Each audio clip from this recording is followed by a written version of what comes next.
जहां पर सूफिज्म को हिंदुइज्म के बराबर का दर्जा दिया जाता है। यहां तक कहा जाता है कि जैसे हिंदुइज्म में पीस की बात की जाती है, शांति की, यूनिटी इन डाइवर्सिटी की बात की जाती है, वैसी ही बात सूफिज्म में भी की जाती है। और सूफी संत जो हुआ करते थे वो भी भारत के संतों की तरह हुआ करते थे, ऐसी बातें उठती हैं।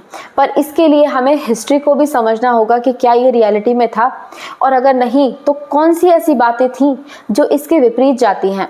आपने कभी सुना होगा चिश्ती चोर कंट्रोवर्सी या लुटेरा चिश्ती कंट्रोवर्सी। ये कंट्रोवर्सी इरप्ट हुई थी 2020 में, जब अमीश देवगन टीवी एंकर ने मोइनुद्दीन चिश्ती को लुटेरा कहा था, इन्वेडर कहा था। लेकिन लुटेरा और इन्वेडर कहा क्यों जाता है, उसकी वजह है कुछ हिस्टोरिकल रिकॉर्ड्स जो उनके इन्वेजन और इन्वेडर्स के साथ उनका जुड़ाव बताते हैं। जैसे कि ऐसा माना जाता है जिस समय पर मुस्लिम्स ने और इस्लामिक आक्रमणकारियों ने भारत पर अटैक किया था, इसी समय पर सूफी संत भी आए थे। सूफी संत इन्हीं से प्रीडेट करते हैं। जिस समय पर महमूद गजनवी ने 1024 में लाहौर को इन्वेड किया और इसके बाद में 1025 और 1026 में उसने इन्वेड किया था सोमनाथ को। इससे प्रीडेट करते हैं एक सूफी संत जो कि काफ़ी फेमस सूफी संत हैं, रिस्पेक्टेड सूफी संत हैं, वो है दाता गंज बख्श। अब ऐसी रिस्पेक्टेड सूफी श्राइन्स हैं भारत में भी और पाकिस्तान में, जैसे कि निज़ामुद्दीन औलिया की श्राइन है दिल्ली में, अजमेर में मोइनुद्दीन चिश्ती की श्राइन है, इसी तरह से पाकिस्तान में दाता गंज बख्श की और बाबा फरीद गंज शेकर की श्राइन है। ये सभी बहुत ज़्यादा रिस्पेक्टेड सूफी संत कहे जाते हैं और इनकी श्राइन्स और ये सभी सूफी संत जो कि रिस्पेक्टेड हैं काफ़ी ज़्यादा, ये सभी इन्वेडर से जुड़े हुए थे, ऐसी कुछ एलिगेशन सामने आती हैं।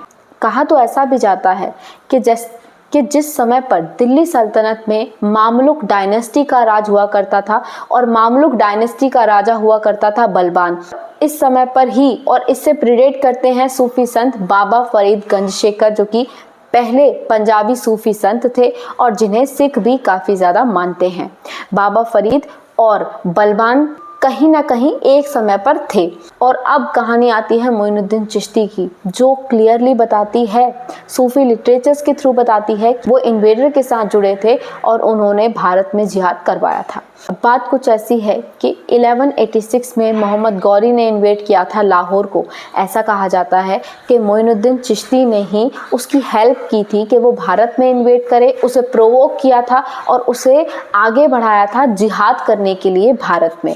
ऐसा कहा जाता है कि पृथ्वीराज चौहान को मोहम्मद गौरी ने जब हराया था, इसमें भी कहीं ना कहीं मोइनुद्दीन चिश्ती का इन्वॉल्वमेंट था, क्योंकि सूफी लिटरेचर में ये बात कही गई है कि मोइनुद्दीन चिश्ती ने ही पृथ्वीराज चौहान को बैटल ऑफ तरेन में हैंडओवर किया था इस्लामिक आर्मी को। और अजमेर शरीफ दरगाह को लेकर जो एलिगेशंस लगाए जाते हैं कि अजमेर शरीफ दरगाह महादेव टेम्पल मतलब भगवान शिव के मंदिर के ऊपर बनाई गई है, वो भी इस चिश्ती कंट्रोवर्सी का ही एक बहुत बड़ा हिस्सा है। इवन जहाँ पर हिंदुइज्म में यूनिटी इन डाइवर्सिटी की बात होती है, वहीं पर सूफिज्म में भी ऐसा कहा जाता है कि सूफी संत यूनिटी इन डाइवर्सिटी की बात करते थे कि विभिन्नताएं होनी चाहिए। मतलब अगर हिंदू हैं तो हिंदू अलग, मुस्लिम अलग और आप लोग मिलकर रहिए। पर सूफिज्म के आने के बाद में भारत में सूफीज आए, मुगल डायनेस्टी का राज हुआ और मुगल डायनेस्टी के राज होने से पहले सूफी संत आ चुके थे और इन सभी के दौरान ही भारत में धड़ल्ले से कन्वर्जन हुआ है, हिंदूज को धड़ल्ले से कन्वर्ट किया गया। और इसीलिए इस हिस्टोरिकल रिकॉर्ड को जानना भी हमारे लिए ज़रूरी है कि क्या वो यूनिटी इन डाइवर्सिटी को रियलिटी में प्रमोट करते थे और रियलिटी एग्जैक्टली है क्या सूफिज्म की।